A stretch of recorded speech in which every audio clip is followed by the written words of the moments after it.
Hey, my coding family, how's everybody doing? Today's question is, why is it so hard to get 15-year-old boys to take a shower? Oh my gosh. I could get a prior authorization from Humana Healthcare before I could get a 15-year-old to take a shower. I swear to Bob.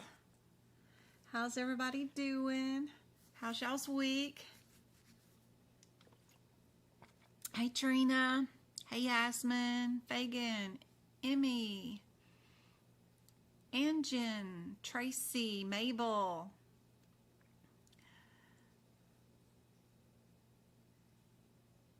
Miss Ray. It's hard for an 8-year-old boys too. Oh my gosh. I beg, plead,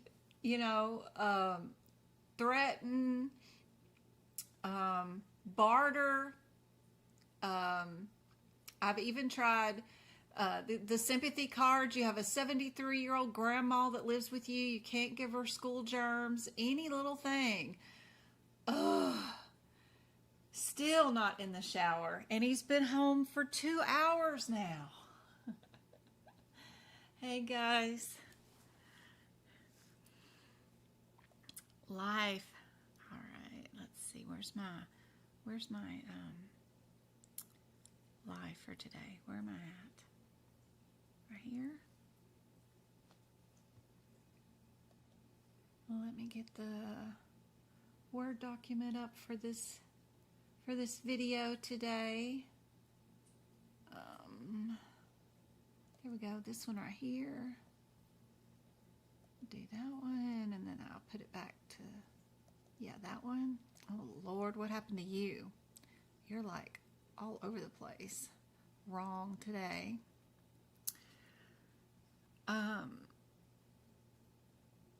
Those are just YouTube member list of people that have been YouTube members for 2 years now. Oh my goodness, you guys. Thank you so much for the support, for helping me create the content. Just wanted to do a thank you for that.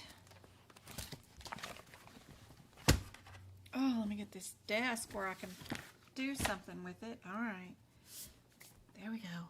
And what we got here? What we've got here? The disclaimer. Yes, yes, yes.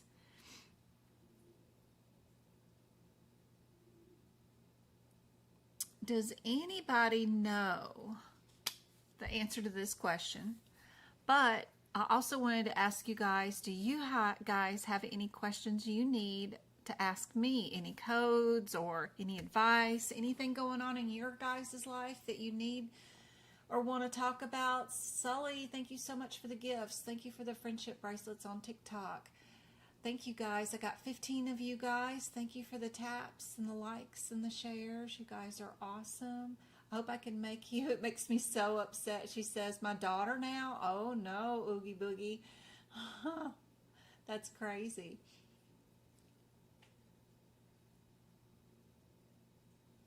Oh, she's homeschooling. Oh my gosh.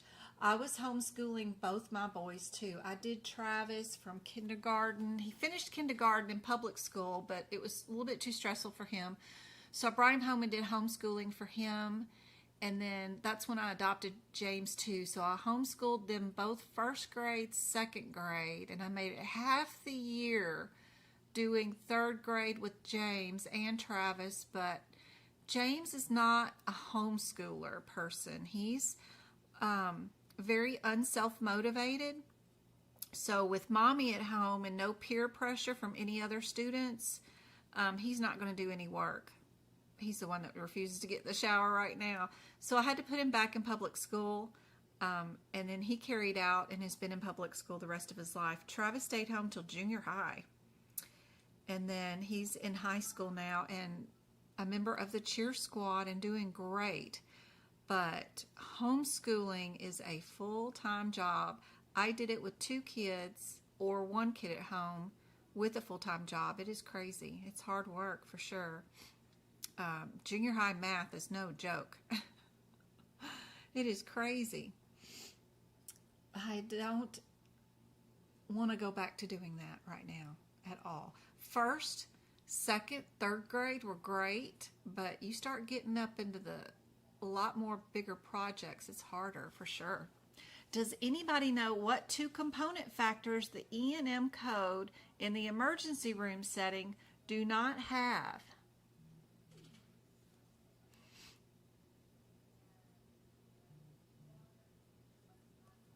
I hope you guys can hear me. Let me check my phone.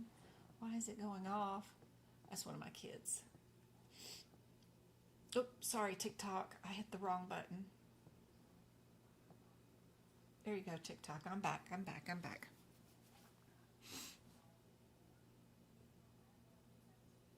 And I'm reading the messages. Thank you, Go-Kart. Procrastination, yes. Thank you, Fagan. Hey, Colleen. You take your exam next week on Friday. Oh my gosh, I can't wait. March Madness. Hey, Jen, I take my exam next Saturday on the 17th. I'm so nervous. Perfectly normal to be nervous. I'm confused about the 25 modifier. Say a patient is pregnant, why would we add the 25 modifier to an office visit in the U.S. related to that visit? I got you, Miss Ray. I understand that one. I understand that.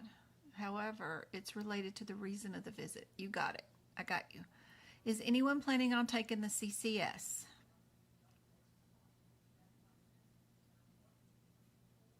Happy Thursday. Anybody at all?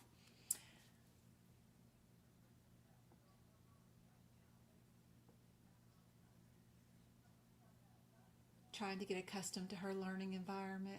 It's crazy.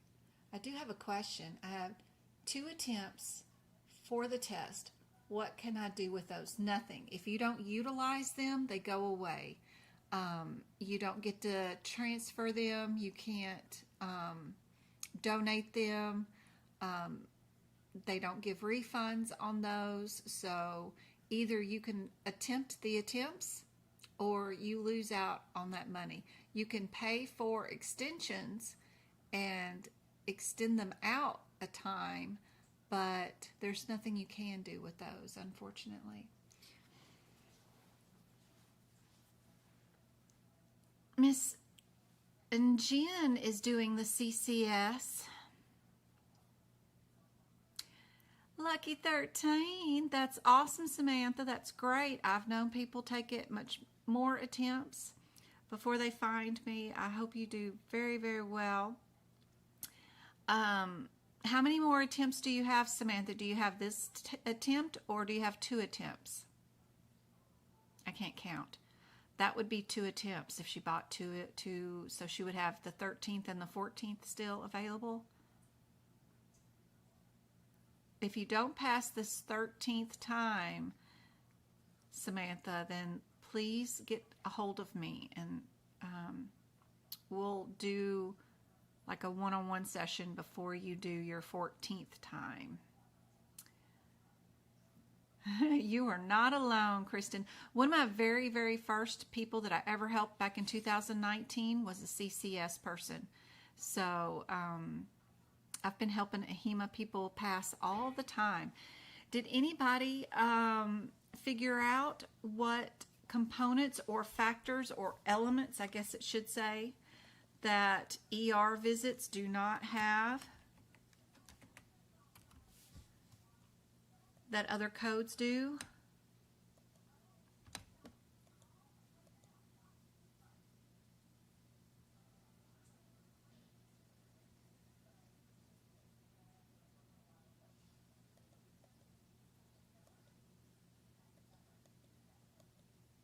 We don't have to worry about whether they're new or established, right?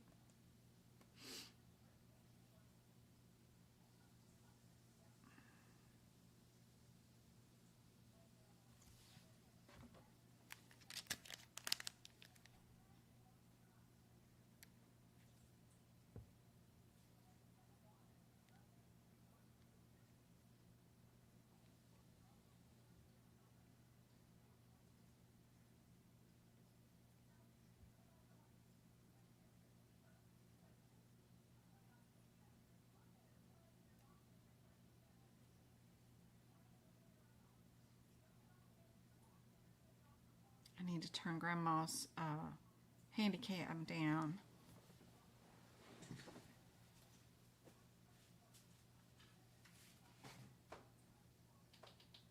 I have a webcam in there listening just to hear her if she falls or something. Anybody know what the other element is? Go-kart, thank you so much for the gifts. Thank you for the rose. Thank you for tapping the screen. 3,000 taps on TikTok. Thank you for the shares. How are we doing on YouTube? We're going to give away some YouTube memberships soon. We got 14 likes and 26 people on.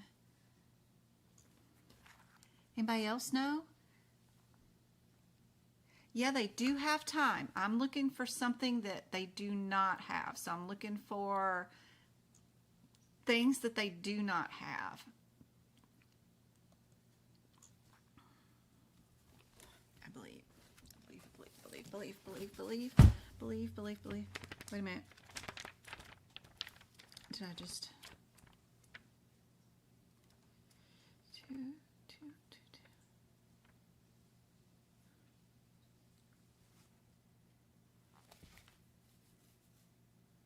Yes, misspoke. You're right. The other element is time. There's actually one more I forgot about. There's actually 3 things. You're very, very correct on the time thing. Right? The other thing that ERs don't have, so there's another one. There's 3 things. I said 2. So let's put 3 here. Let's change this. So sorry. That's why I was hesitating. I'm like, wait a minute. There's one more. There's another one. That's the hard part. When you create the questions yourself, you don't know if you're 100% like correct. But there's one more thing they don't have. ER codes. What's one more thing they don't have? For prolonged visit, because the diagnosis code was not appropriate within 99417, I appealed it because it was within the guidelines. Good for you. They will deny anything they want to. Oh my gosh. A diagnosis code.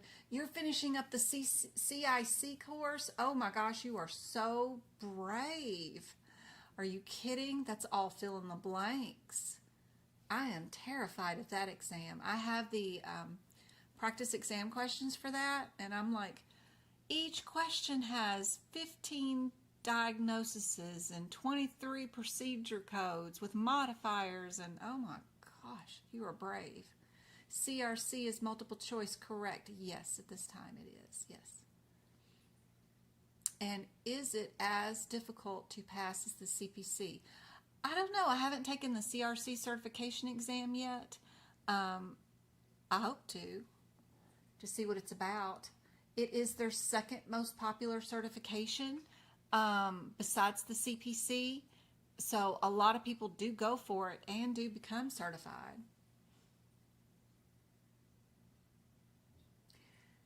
There is a list of, I can look in Encoder and see what diagnoses are supposed to go with 99417, but I don't think I can look up a list of which ones don't go with it, but I can look up a list of ones that do go with it. CPC is still multiple choice, yes. She's working through it. Yeah, mental health codes do have some restrictions, right? Yeah, absolutely. If it's anything that a primary care physician should not be taking care of, that a specialist should be, that's a really good example. So another thing that ER visits do not have in there is actually history and including a physical exam elements have been eliminated from the ER codes, and including all E&M codes, but especially the ER codes too. So that's kind of cool.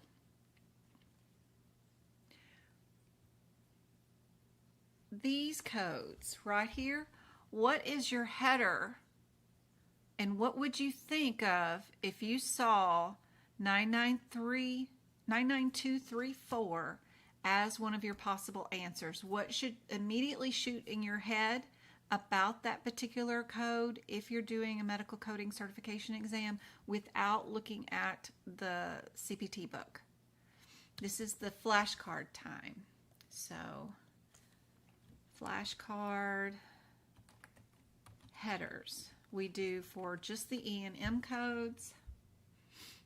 What is the header for this one?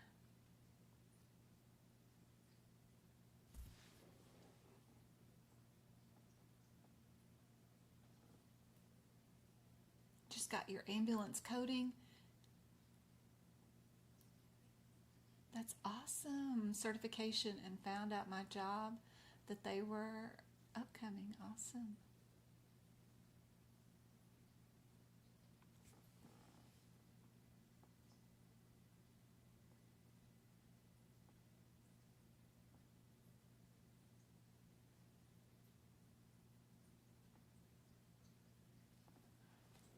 Yes, this is admit and discharge same day. That's what you should think of, because you can look through the practice exam question. If the patient at the bottom of the question was discharged, you know that this might be a possible answer. If you notice that they have not been discharged, then you know that cannot be part of the answer. So that's super helpful to know those headers before you start your exam. What about 99483? Anybody know that one without opening up a CPT book? Where are you at? And I was supposed to answer something for somebody. 25 modifier with an OB/GYN visit. I got you. I know. I just got to remember. Okay.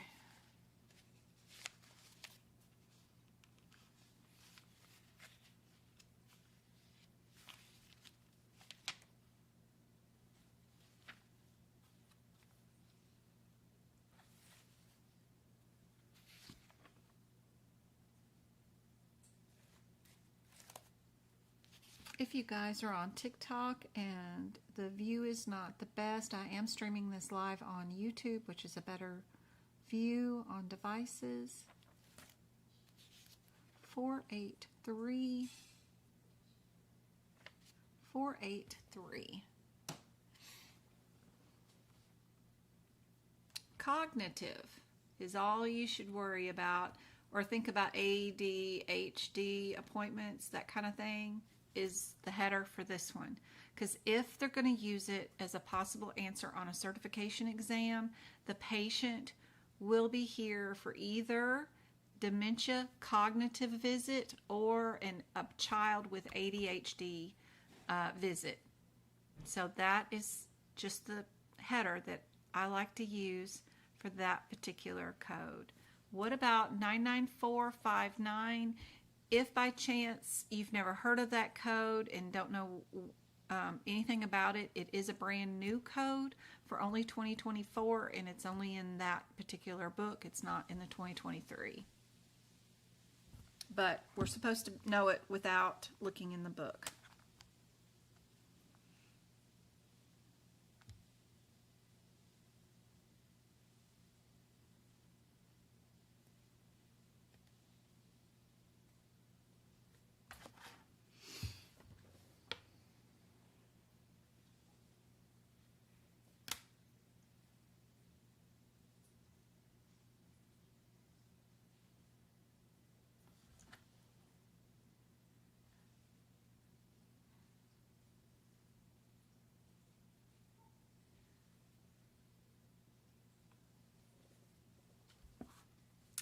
So this would be a PAP.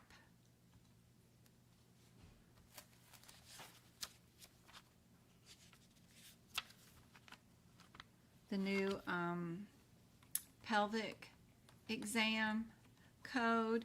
I doubt many offices will be reimbursed for this for a long time, but doctors have wanted to have something that they could bill because it takes longer to do pelvic exams. You got to bring in extra staff.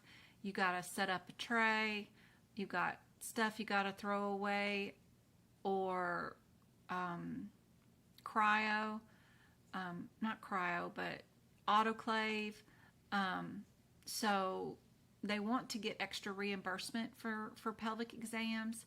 I'm sure health plans will not cover it, but they finally put in a new code for that doctors will at least be able to document it. And this one will probably need your 25 modifier to go along with like a 99 to a 213 or something like that. You'll need a modifier to go with it. So her question about why would you need a modifier for an OBGYN visit. So technically, when you are billing OBGYN appointments and visits and things like that, we're going to be either a 594, and this is just generic code, a 595 generic code, or a 596 code for OB and delivery.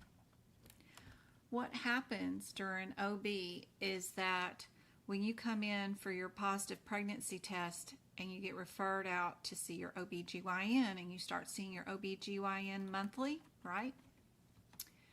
Technically, those 9 months of visits, including your date of delivery and your 6 to 8 week post follow-up, actually never get coded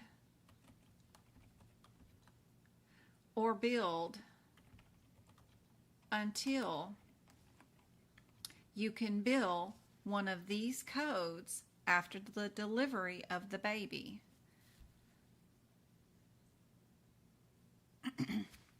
So all those visits that the doctor sees you to do your fetal height, the heartbeat, the urinalysis are all free until the outcome of the pregnancy. Now, in real life, I'm sure offices are trying to capture office visit codes for some reason. They're all going to get denied. No one's going to get paid for all of that. This is a global package. This pays for all of the prenatal visits. It pays for the delivery, C-sections, and then your 6 weeks post-op with the OBGYN. The whole thing is all in one code. If you see a patient for their OBGYN for less than a certain amount of visits, say they transfer, they moved, they're only being seen for 3 visits or less. I can't remember what the total number is. There is a specific number, but I'm doing this off my brain right now. So say you were living in Tennessee and you were 6 months pregnant, and then you move to another state and join another medical group and start seeing another physician when you're 7 months pregnant, and then you deliver when you're 8 months pregnant, right? So you only got in a couple of visits with the brand new OBGYN. The brand new OBGYN, of course, can't bill for a global package because they didn't see you the whole 9 months. Neither can the previous doctor. That's where your regular office visits come into play, where you'll get to do your new patient, whatever code, and then you'll do your established visits. Well, I'm assuming that one of per example, patients, it's an OB patient that they're not doing a global on, has come in and they're seeing their doctor for today's visit, but they also brought another issue with them that's not related to OBGYN. They come in and they're pregnant, but they also twisted their ankle in the parking lot and they're in a lot of ankle pain, right? Something that's not related to the pregnancy.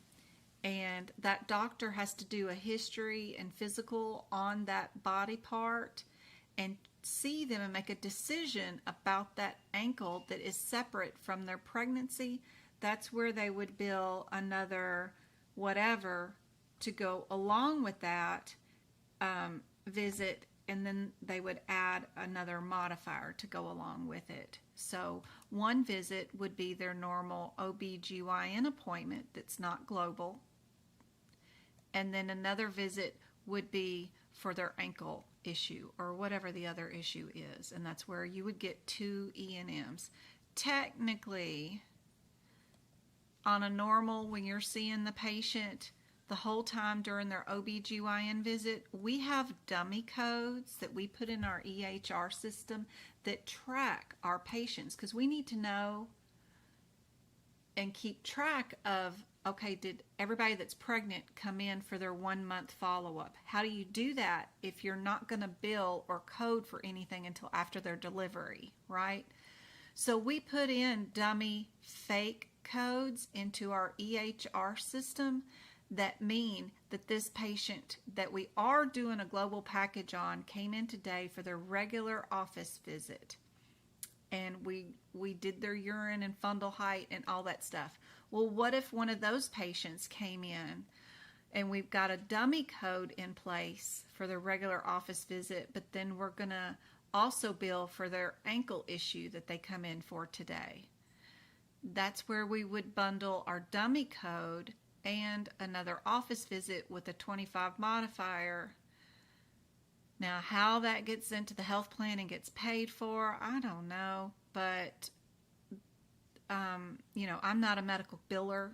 It depends on your group's policies and procedures. I know how it all works because I do audits on HEDIS measures, and I have to know how the systems work.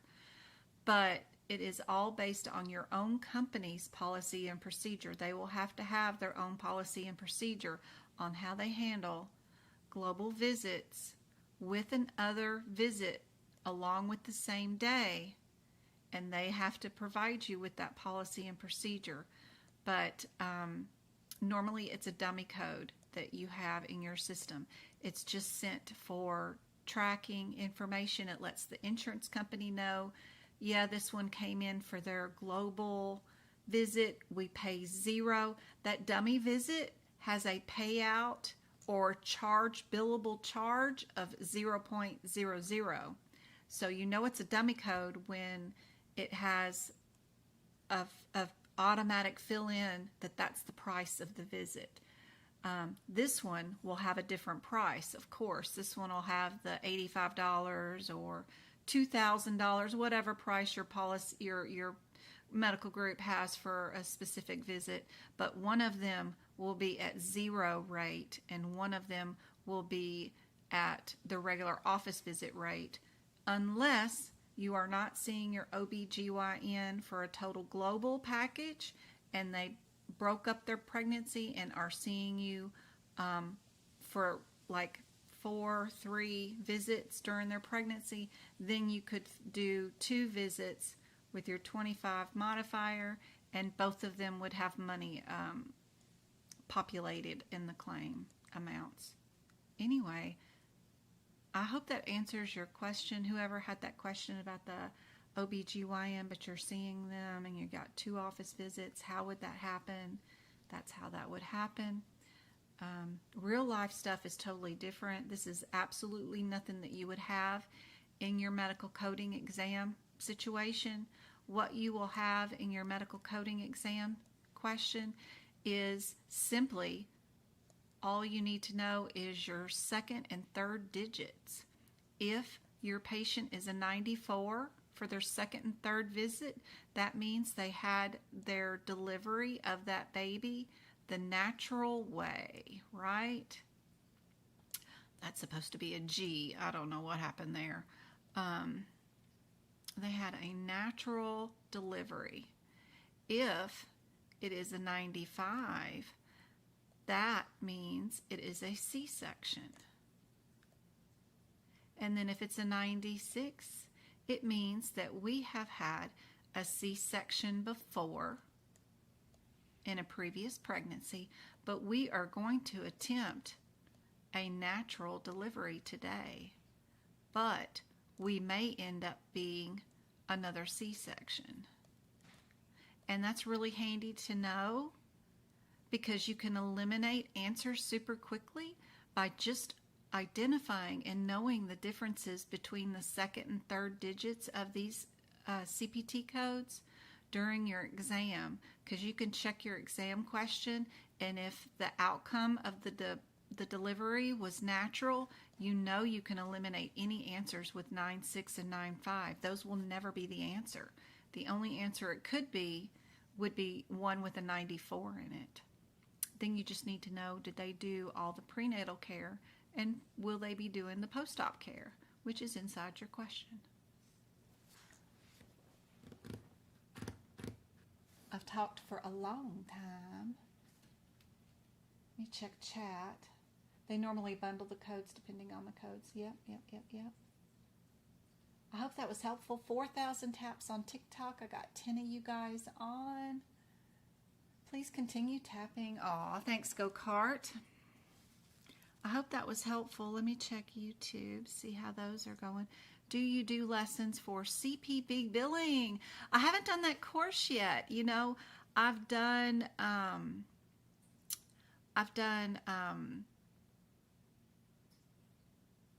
lot of courses. I've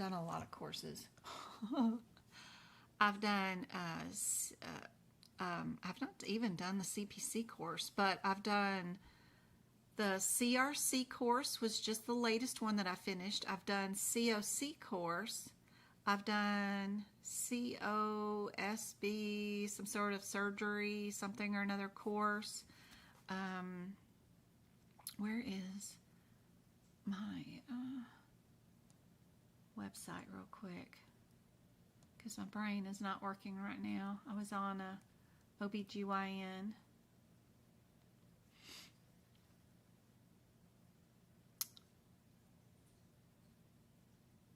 But CPB course I took or was given for free back in 2020 by AAPC. I do have the old study guide saved, but I did not go through the course. I didn't do the practice exam questions. I just let time go by and didn't do it. I also was given free that same year the COC course and one other course. There was 3 of them. So I couldn't finish all 3 in 1 year. So CPB got put on the sidelines, but I can take it. I purchased every one of their certification courses, all of them. I'm just slowly going through all of them. So far, I've finished the CRC course. I finished the CPCO course, the Compliance Officer course. I finished the CRC course. I finished the CEMC course, the Evaluation and Management course. I finished the COC course. I finished the Orthopedic Surgery Specialty Coding course also. And right now I have the CPMA course that I'm doing and going to finish, even though I already have the CPMA certification. I've already got that one, but I went on and put the course in so that I could see what's inside the course and do that with you guys. And then we can do any course that you guys want to do after I finish the CPMA course. Absolutely. How would you deliver twins via C-section? You guys tell me. What do you guys think would be the answer for twins delivered by C-section. Put it in chat. What do you think the code is? Is it going to be a 594, a 595, or a 596 code?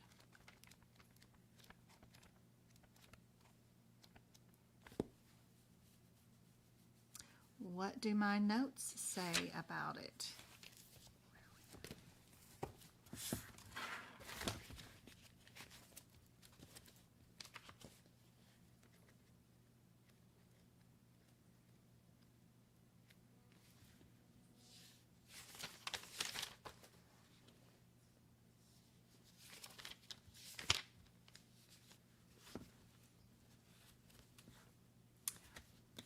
Yep, we're going to be a 595.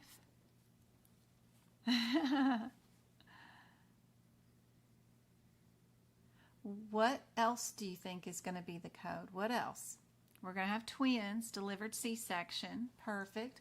What is the complete code for that? Diagnose F 64 is considered mental health in my book. Yep. Nothing from the F section would be a primary code for one of those visits. Yep, I bet. I got almost 5,000 taps on TikTok. You guys are awesome. Thank you so much. Mabel's got it. Yep. Even though we've got twins, our answer would be 5, 9, 5, 10. And what I do in my notes, oh, that's website. Where is it? That's video. Where's my video? There we go. There's our video. I just put the answers in my notes. So if I have twins both born naturally, there's the answer. If I have twins born one each, one natural, one C-section, here's the answer. And if I have twins born by C-section, there's the answer. That way I don't have to guess about it on the exam. I heard triplets are now on the exam, so I got to update my notes this year to make sure that we've got triplets down. But that's what I do in my notes. Oops. To make things easier.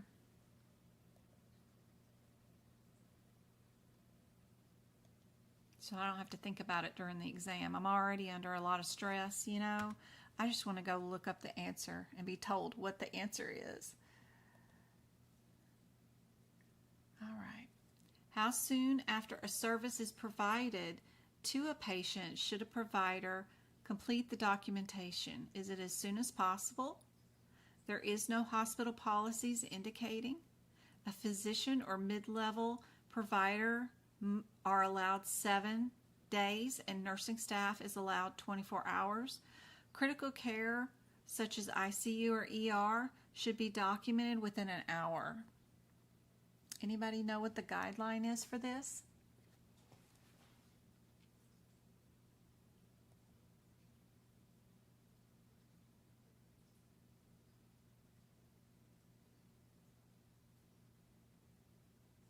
I'd love to see that whole page of notes. I do have my notes available in my shop on my website at medicalcodingbyjen.com. They're PDFs, you can print them out, or they're meant technically because they're in color to view on any of your devices. You can make them bigger, make them larger, and then just copy them straight into your book.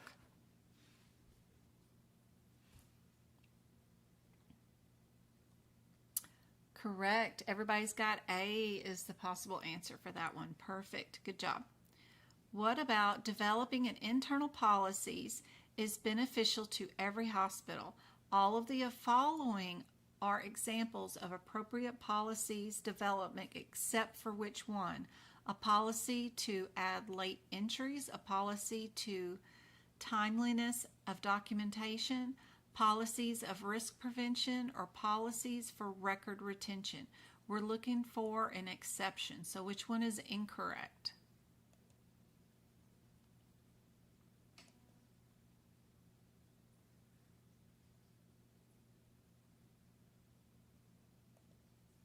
I've still got 32 people on and 17 likes on YouTube. Let's give away some YouTube memberships. Remember, the more you comment, the more likely you are to win a YouTube membership. Good luck to everyone. I'm just going to throw some money here to YouTube real quick. And I hope these exclusive videos, workshops, the individual book prep that you get are super helpful. If you want to see me write my notes into the book and talk about what my notes mean and how to use my notes, those videos are exclusive to the YouTube membership. And you could get that for as little as $4.99 on the YouTube membership. So super helpful. Who won? Who won? Brittany, Ahmed, Katie, Kristen, and Sandra. Awesome. I hope those memberships help you guys out a whole bunch. Don't forget to go to the community tab. The community tab has lots of practice exam questions with rationale. Just click on an answer and pick one, and then the rationale will pop up. There's also my old duck classes, which are 2 hours of videos of me doing super hard practice exam questions, the most complicated ones that might appear on the exam. Those are on there. They're called the duck classes. And you get access to all the workshops too. Dr. Mend, I'm so surprised you have not won yet, because you talk a whole bunch in chat. I know you're coming up. You got to soon. D is the answer for this one on policy for record retention on this one. This is a good question that will probably be on the exam.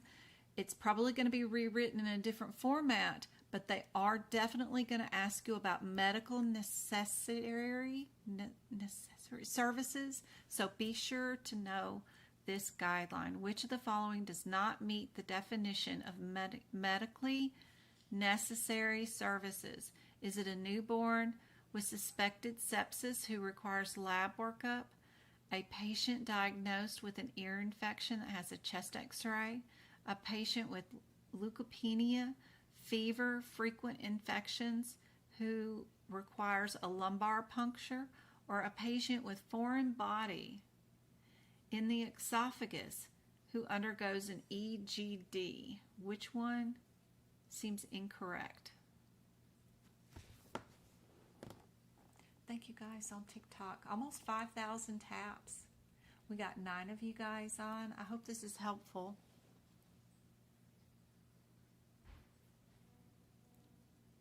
Indeed, B is correct. Easy peasy.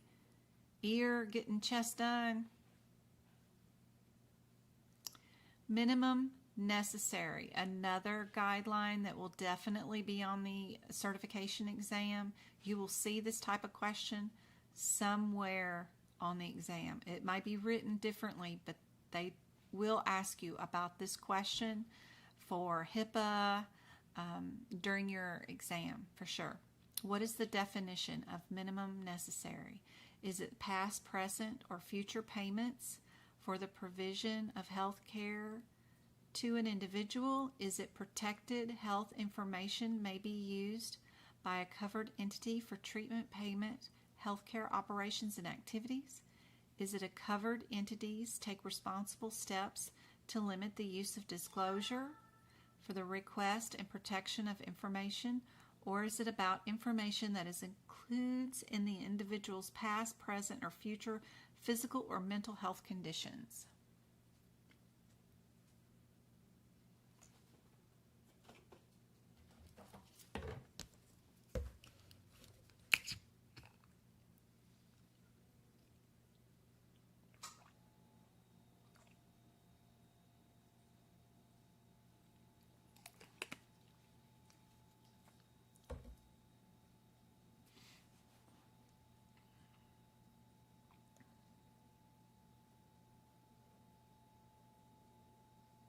Which is more than just general knowledge. Yep. And you'll have more regulation questions than a lot of areas on the exam. C is the correct answer. Good job, guys. Which organization is responsible for the administration and enforcing of those privacy rules? Who are you going to be in trouble with if you don't follow these rules correctly? Is it the Department of Justice, the Office of Civil Rights, the Office of Inspector General, or the National Institute of Health? Those people that have been with me a long time are going to get this question right. But those that are newbies might have struggled with this one.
Office of the Civil Rights. This one's crazy. Isn't that interesting? The B. I didn't get that one right the first time I did this one. The OCR. What is not the purpose of the documentation for patient services? Reimbursement, providers' records, clinical research, or quality of care? What is not the purpose of documentation in the patient services?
This one is provider's record.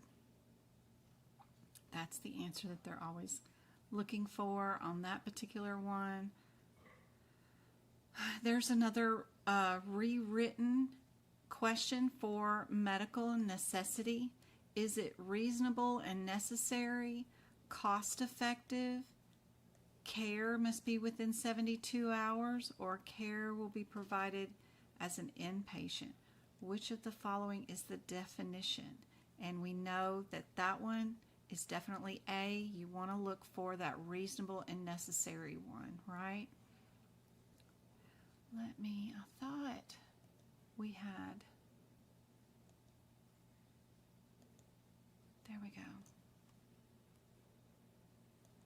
Back here. We've got an ICD-10 case for us to do here.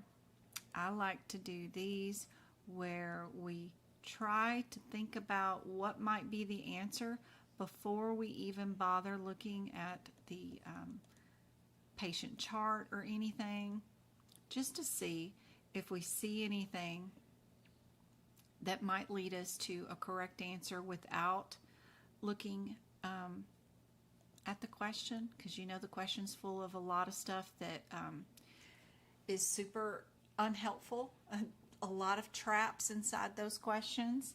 So we can see right away this is the same answer all the way down. We don't have to worry about that code. So is the second one. That's the same answer all the way down and all the answers. Don't have to worry about that. Two of the answers have a Z code, a status code, which can be helpful to think about during the question. Does this patient have a history of taking a med for a long time? Do they have a history of cancer?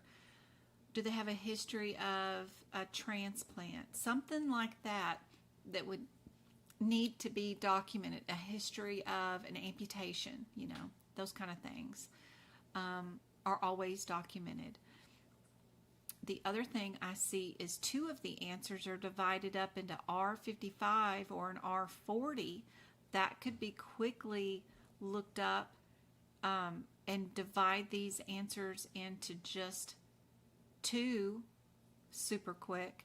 Also with the ICD-10, I-16 and I-10, do they have normal hypertension or do they have a fancy hypertension that's like congestive heart failure or something that's super fancy? You know it's going to be a 16.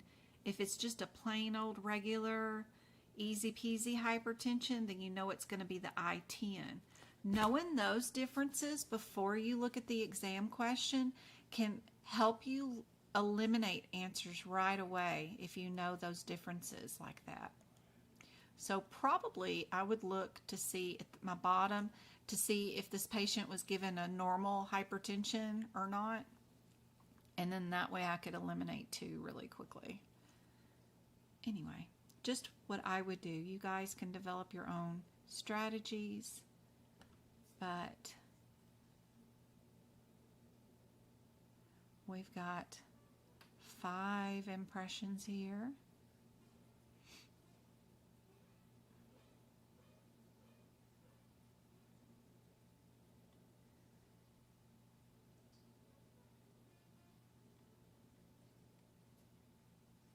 What do you guys think the answer is for this one? Sorry if I missed your question or haven't answered it. Ask it again in chat. Don't be, afraid that you get in trouble for spamming. I just can't keep up with everything sometimes. So if I've missed your question, just ask again. Not going to bother me. Only 6 on TikTok. How many have we got on YouTube now? We've got 35 of you guys and 17 likes. Thank you so much, guys. I hope those YouTube memberships really do help you guys out.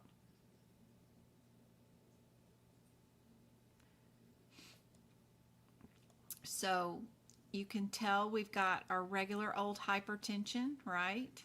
So I might get rid of B, might get rid of D, right? And then we saw down here we had a history of some accidents, right?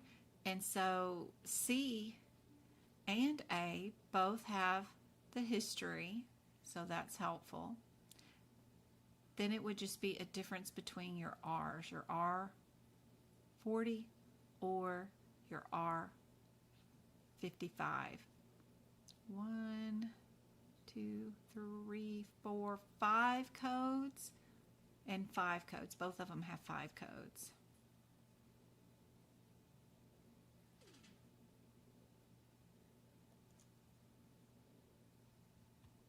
This one is A. You guys knew that one right away. Good job. What instructions does the coding convention under the diagnosed R87.82 provide? Should never, should be, or should be. So very interesting. We've got one answer that is a never. And then out of these should be, we've got an instead, an after, or before. Just being able to identify those differences without reading all these extra words is really helpful. You don't want to have brain fatigue during the exam. So when you see that answers all look the same, don't read them. Just look for their differences. Very, very helpful to be able to I spy this kind of stuff so that you don't have to read all of it during the exam.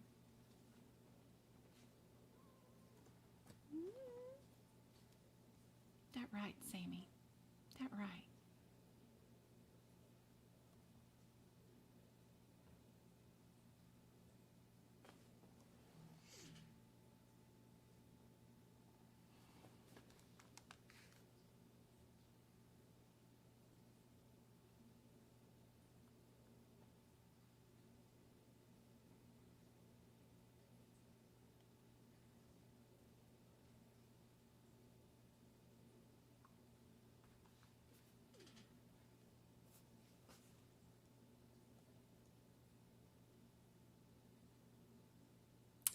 C is the answer. Good job. Good job.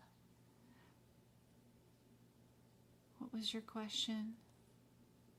I'm not seeing it in the book. Oh.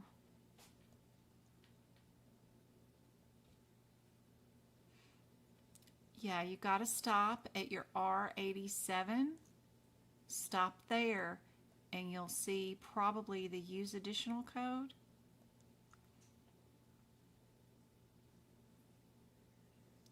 Which of these diagnosis codes is a complete diagnosis code? Does it need any 5th or 6th digits, that kind of stuff?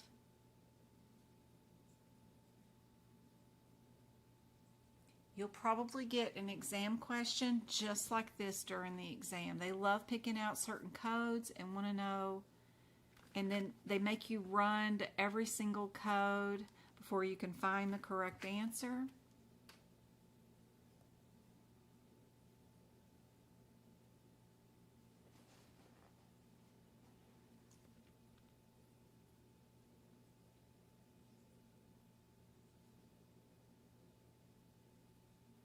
We all about to say 2025. Now, how did you get your hands on a 2025 book this early? I just pre-purchased my 2025 CPT book from Amazon. I got it for $108 free shipping. So that's the best price I could find. It should be here on October 25th. 2025 book. If I can find one with earlier shipping dates, that would be great. But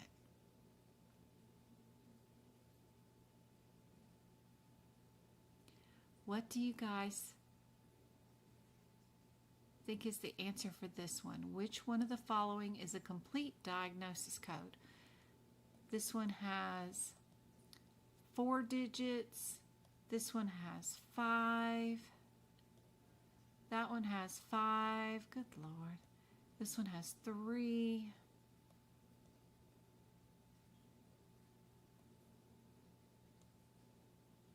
Which one is a complete diagnosis? It's probably the D, right? Just 3 digits. They're trying to trick you. I don't know. I bet this one needs a 0 at the end. I don't know. I don't remember the answer to this one.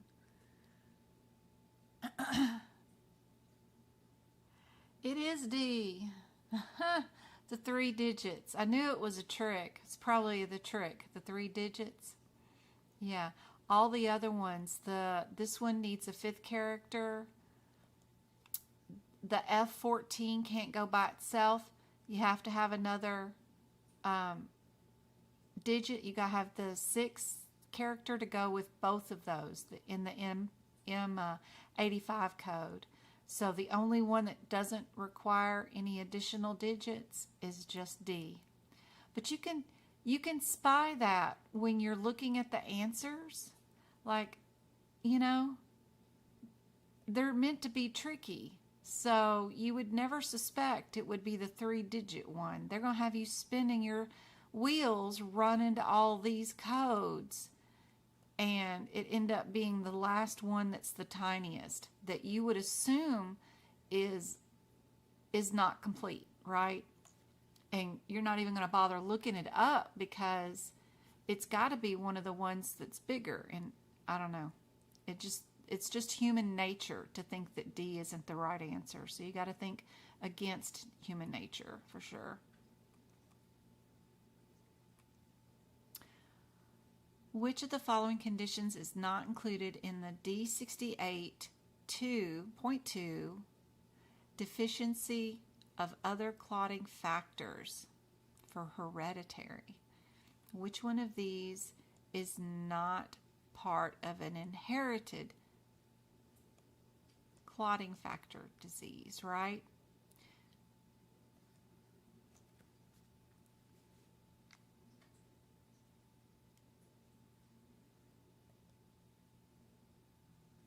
Why would they ask a question like that? To slow you down during your medical coding exam. They want you to be locked into questions that force you to go to every code and search up stuff to slow you down so that you can't finish the exam in the allotted time given.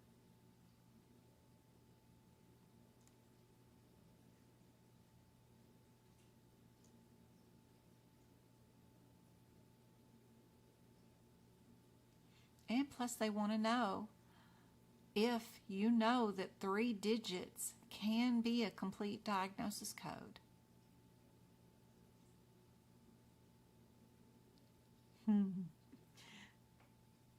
You're following along with what Mabel says.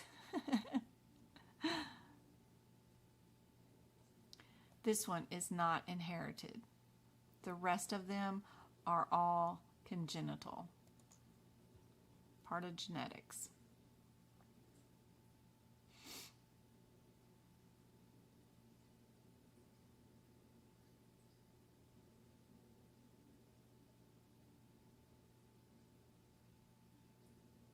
This one's going to be 4 pages long. Looks like we do not have MDM or time. You guys are going to have to figure out what it is without that. Remember, you have 3 elements of MDM: the problem list, the data, and the risk factor. You do have a separation between 2 different diagnosis codes. Are you a K46 or a K40? That will help you get down to a 50-50 shot. So what was your final diagnosis for today? Here we go. So what I would do is run to just the 3 digits, should be enough.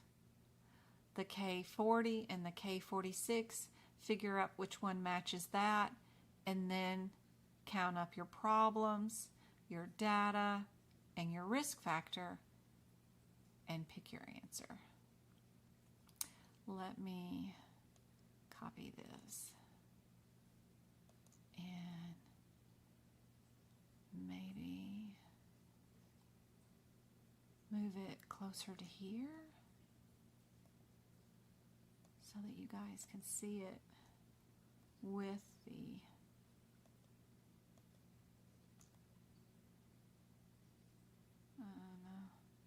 yeah, I want it that way. I wanted it little bitty.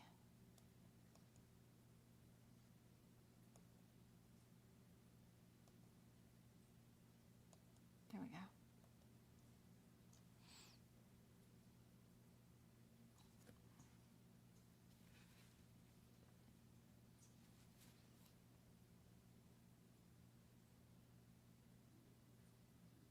You can't go completely 100% by the ICD-10 code, but it will get you down to a 50-50 shot.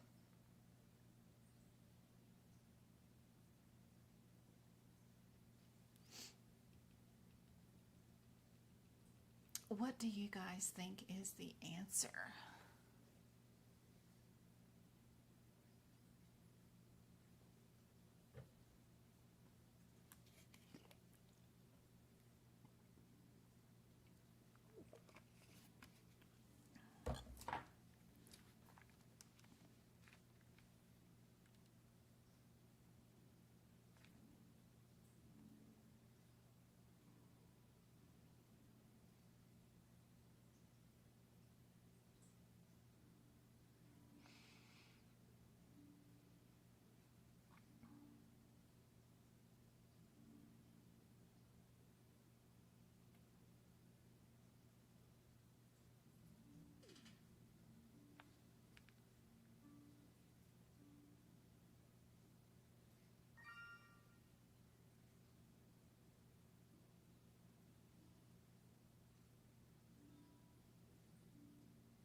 The diagnosis is right there. Right chronic indirect inguinal hernia, right? So are you a K46 or a K40?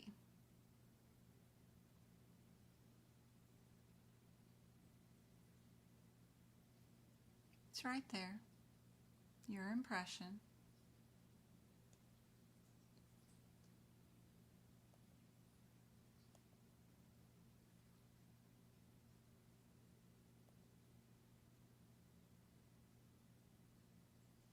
You're very welcome, Ms. Ray. I hope this is very, very helpful. Aw.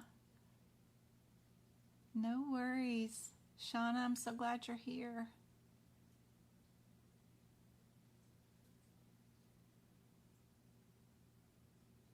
What you think, David? Hey, Mina.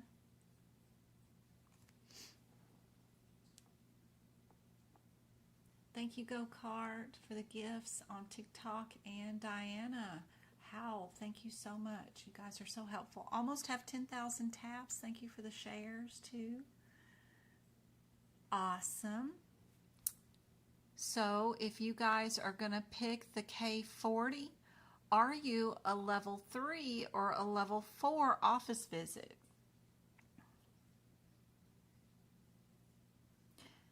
Looks like there was a decision for surgery, right? I cautioned the fact that this could become emergent situation if incarcerated, gave them the scheduling number, and will call operations, call to make arrangements for an operation. So there was a decision for a surgery. Would we be an 04 or an 03?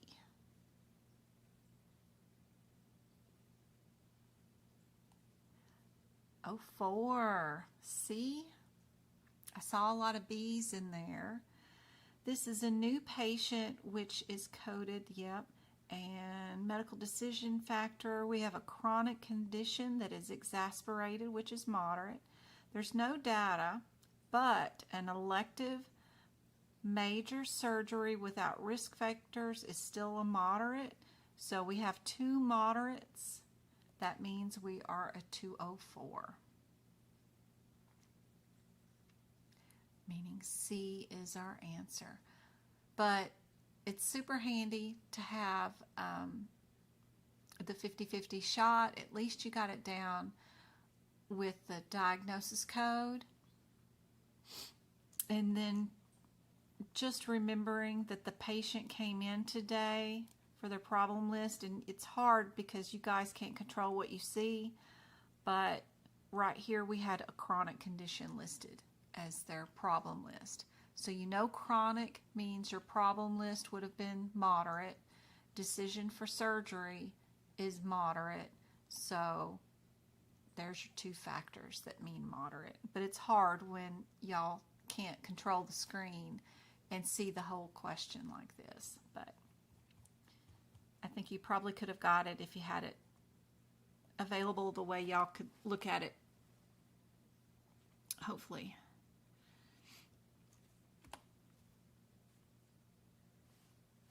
All right. What is, if you're reading the question, you're doing it wrong. Remember that. What is the headers for all of these codes? What's the differences?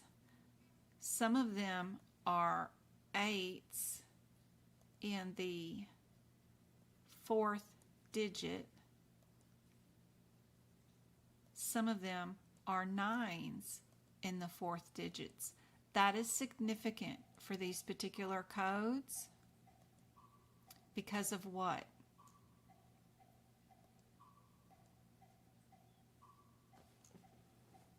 What's significant?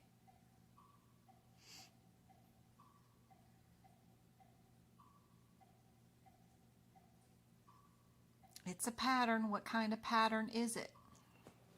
Indeed. What does that correlate in the CPT book? That means there's a header difference. What's the header difference? These are part of the codes that are included in my flashcards that you can download. And then if you know what the headers are on my little flashcards, you'd already know.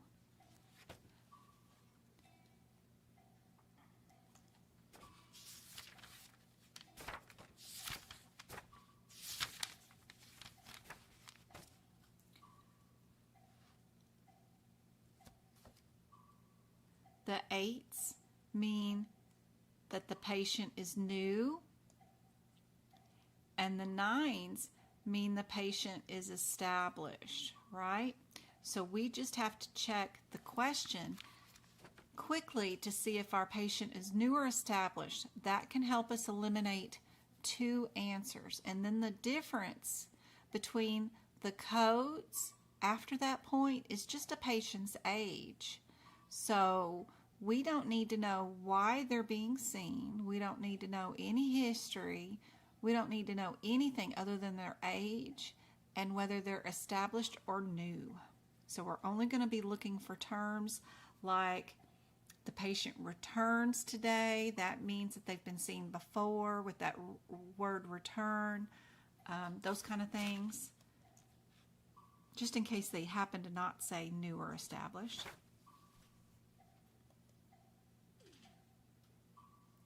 What do you guys think the answer is for this one?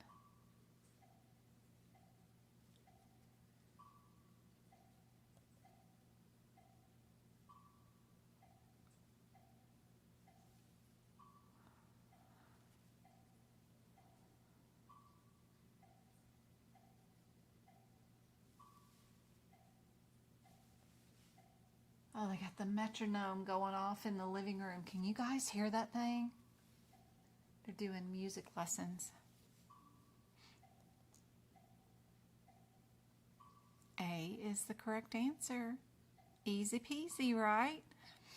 And you only have to look up whether they're new, and they actually said it multiple times after moving across the country. That also means probably new patient, but they do say new.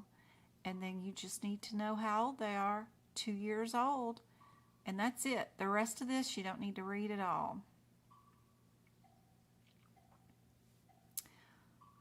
What category of codes should be used to report an evaluation and management service provided to a patient in a psychiatric residential treatment center? hospital, domiciliary, office, nursing. Sorry, I don't know why I said office. Or observation. Didn't we get rid of these codes last year? I bet we don't have those anymore.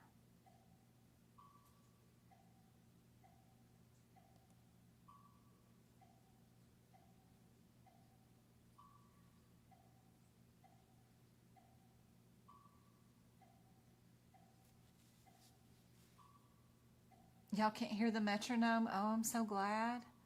Lord, it's driving me nuts. It's loud.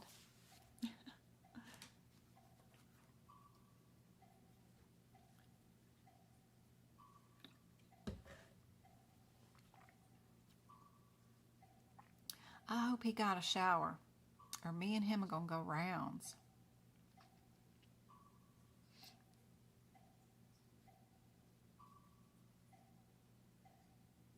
Observation for psychiatric residential. Funny. You'd think. Nursing facility services. They're going to be in a nursing facility that nurses watch them and babysit them all the time. So, yep, that's what they're classified psychiatric residential treatment centers now. These codes were deleted as of 2023, so you know it can't be those.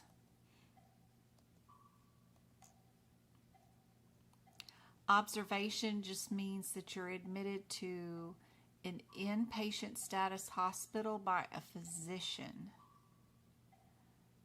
for short-term care, not long-term. Psychiatric residential treatment centers are long-term permanent residencies. They live there, so that's why it's nursing facilities. Fred's been fishing. Uh-oh. Did Fred end up in an admit situation? Is he in an office consultation or a regular outpatient service? Or is the patient in the emergency room? Fred is fishing at a local lake. While on vacation, he gets lightheaded and dizzy and goes to the local ER.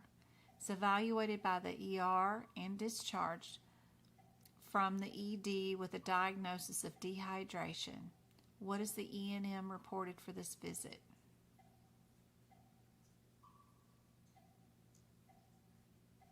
Indeed. Everybody got that one really quick. ER visit, super easy. What if he came in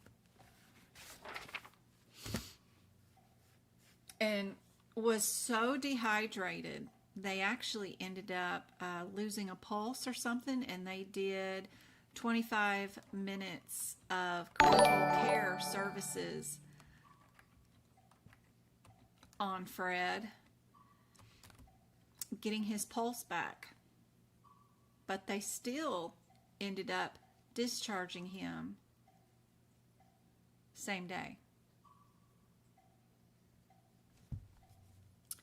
Would our visit change to,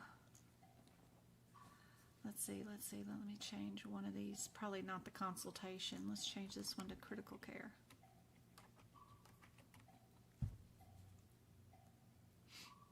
What would be the answer now? Sorry, guys.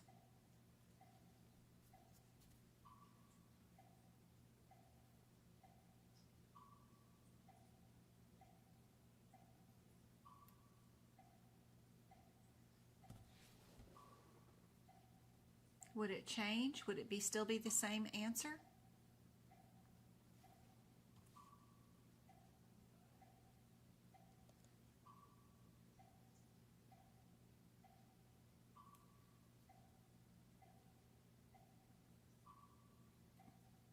Observation, admit, and discharge in the same date, or an admit code. No, we'd still do. Critical care services less than 30 minutes are always going to be just a regular E&M visit. It would still be the ER visit. It's crazy. We would bill a $992.85 for Mr. Fred if we lost a pulse. We gave him some oxygen and fluids real quick.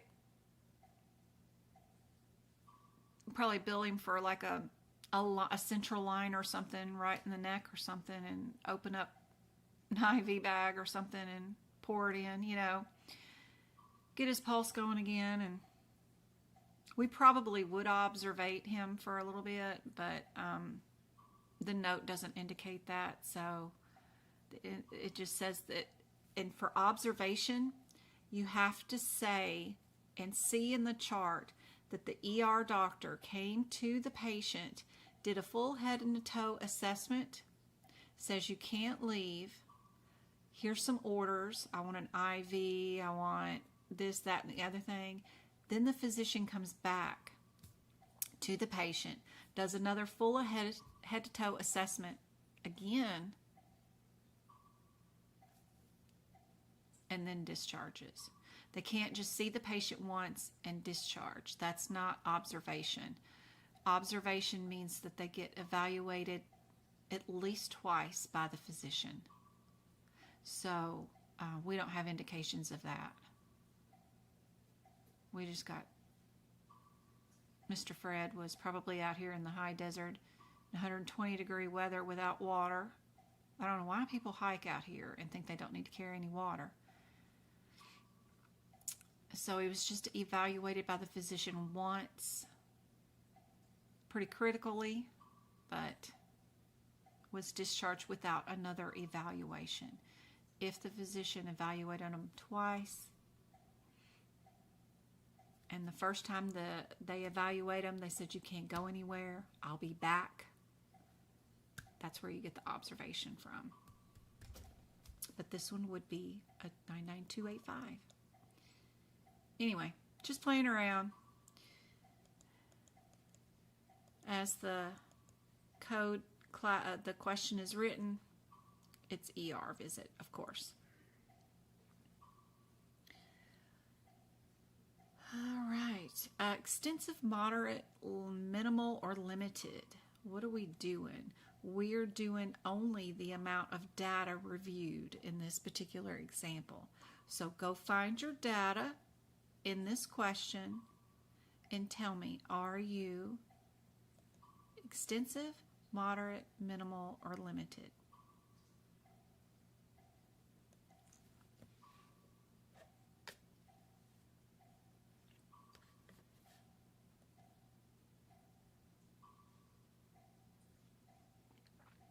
So if the patient would be admitted to observation, it would be the 99234, 235, yeah, something like that. Hey, Mabel. Oh, you got hit with the ads too? I'm so sorry, guys. I'm so sorry. The playback of the video will eventually have that recording. I mean, there's nothing that is actually missed in the replay, right? You eventually get to see the whole video in the replay.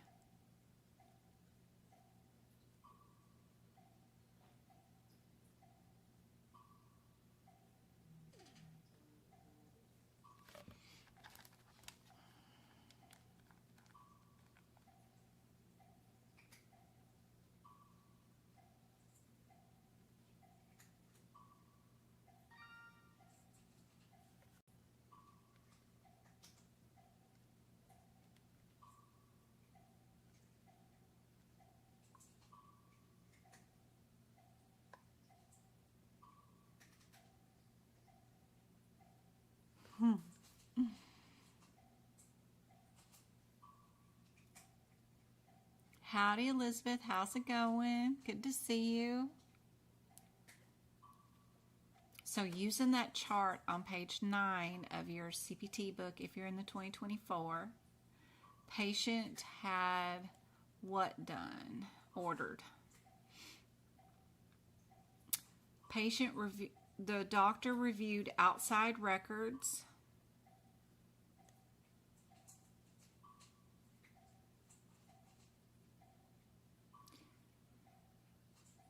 ordered an MRI.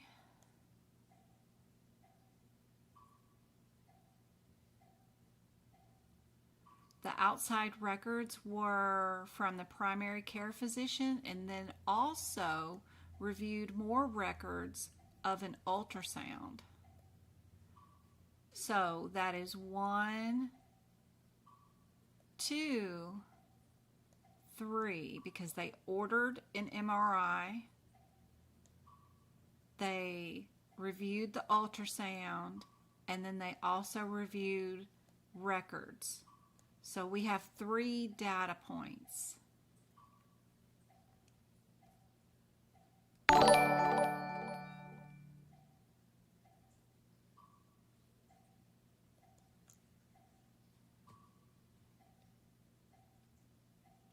So we're extensive. A review of prior notes, a review of a unique test, and ordered a unique test. They also did an independent historian. Did you see that?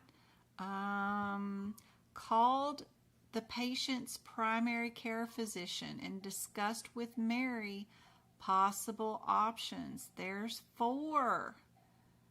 Spoke to another doctor. There's 4. Oof. 4 things. That's how they got extensive. I even missed that one. They got 4. They can put a lot of crap in one little paragraph, can't they? So we got records. Hold on. Let me do this differently. We got records. We have ultrasound. We have an order for an MRI. And then we got provider discuss.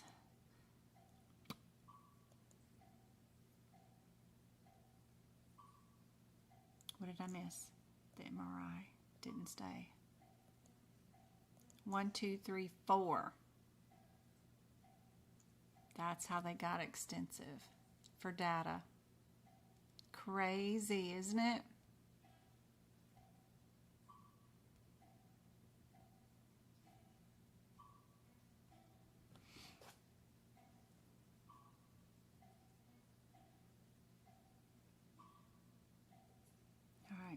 I got time for one more. I got to go just a little bit early because I've got some coordination to do with Travis's cheer squad.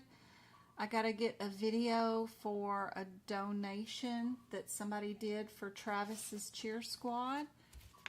I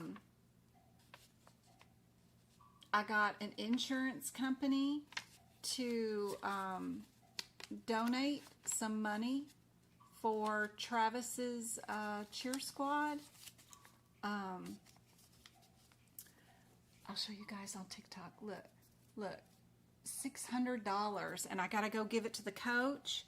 And I'll miss her if I don't go a little early. So isn't that really nice of them? That is so nice. It is a insurance company, LLC. Some insurance company in town. So they're giving the cheer squad some money, and I wanted to record a video of the cheer squad saying thank you to them so that I can send it back to the company. So that was super sweet, but if I don't do it now while I'm turning in the check, then I'll never get it done. So today is the last day they're meeting till next week, his cheer squad. So I figured I'd go do it today and turn it in. So I'm gonna go meet them a little early today to see if I can't get a 15-second video for the insurance company. That's gonna do a lot to order pom-poms and things for cheer competition or whatever that other parents won't have to pay for out of pocket because of that donation. That was really nice of them. So anyway, I'm gonna go turn that in a little bit quick. So let's get this last question done.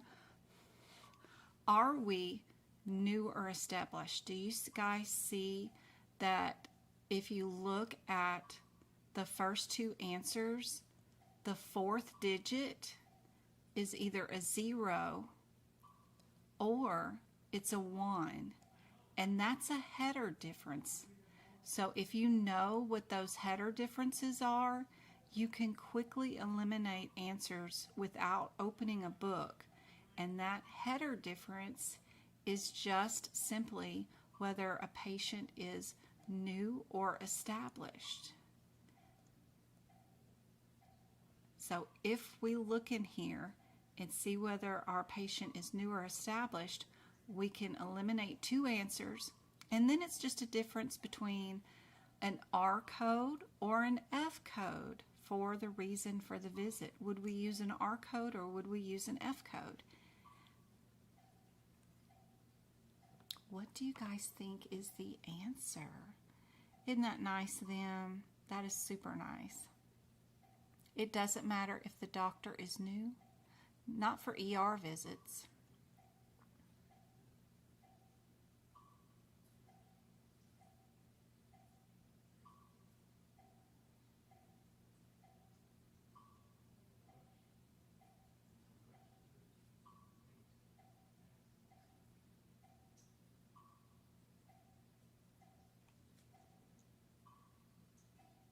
Forget a lake, a take a break. Oh, don't forget to TikTok is telling me to take a break. That is so funny. Eliminate new patient. Ah, all right, David. And Meek says the answer is B. What do you guys think on TikTok?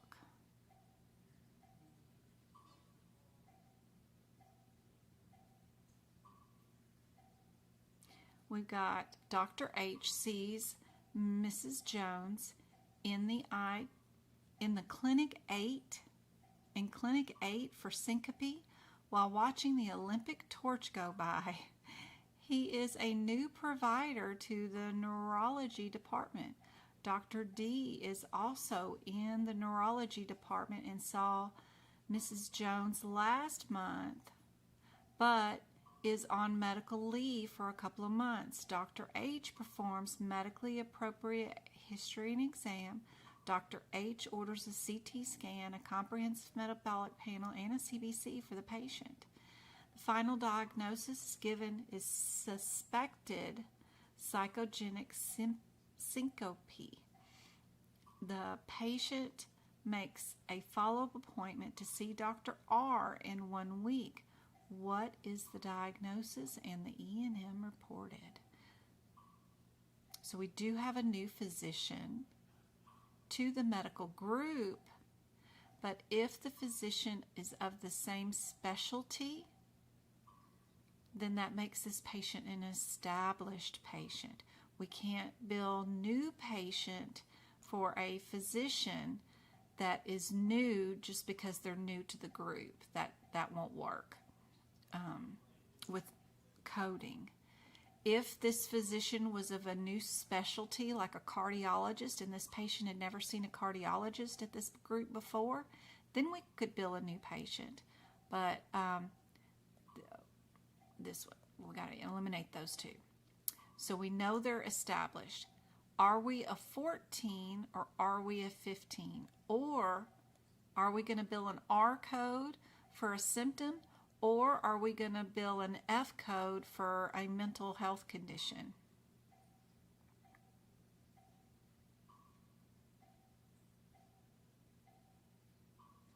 David says moderate.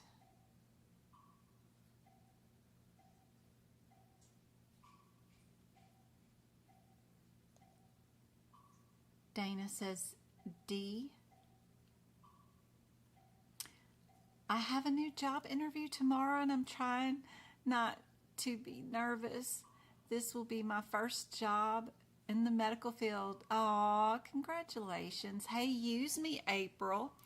Tell them that you have a mentor in the medical field that won the Bassinger Award twice in California, that, you've done mentoring under somebody, let me see if I can find up the spelling for you really quick, that, you know, you need to be sure and have stories to tell about what you've done or accomplished that you're proud of, to tell about your medical career as far as maybe even accomplishing a goal in certification of some sort, like that you finished first in your class, or you finished first in your mentoring program with Medical Coding by Jen or whatever. This is the name of the award. They give it out to one medical group a year in the state of California for quality HEDIS measures is the part that I won. And California is a big, large state. I've won it twice. And I'm only one person. I beat out medical groups like Kaiser Permanente and stuff like that. So anyway, best of luck. Just be sure and don't forget to look up the values of the company that you're interviewing tomorrow. Also, read over those values and use them in your interview. Like you agree with their values, you like this particular one because it aligns with your standards for whatever. You know, you got to fluff them up, make them think that you've invested some time in looking at their company, and you understand their values. Everybody loves to be talked about, and that is a cool question to be prepared for. And another one I recently saw was that be prepared with questions for them. When they ask you, do you have any questions for me? Be sure to have some, like how far along are you on the interview spot? Like, are you in the very, very beginning? Are you in the middle? Are you in the last finals of it's between these people? That information shows that you are concerned about your track and where you're headed in this interview process. Also, you can ask about what would prevent them from offering you the job right now. That question puts the ball back in their park that they have to throw back at you. So anyway, there's a lot of TikToks out there of people that are specialists in how to interview, and I love watching them, and I post them in my Discord study group, job resources room all the time. Every time I watch one that's really good, I post it in there so that you guys have access to all of them. I like the short videos, but best of luck. Best of luck. Be sure and, let them know. Let them know you mentor with a medical coder. So, that's been in the field 30 years. And, if we can't figure it out, then there is no figuring it out, because we've been there, done that, right? So just be proud of whatever accomplishment we've got going on, and make it sound like you have a lot of resources behind you, which you do. You've got us, right? All of us. I hope you get the job. Best of luck. All right, let me get back here to our question. What did I do with my Word document? Miss Jones is in 99214. You wouldn't want to bill a 215 unless they were needing to go to the ER and actually be admitted. They got to be super, super sick and or have tons of chronic condition issues going on that day that would make you bill a 99215. Also, you can't bill suspected diagnosis of any sort. So you can't bill in the F section. You got to bill the symptom, which is the syncope, which is your R55 code for this particular example, for sure.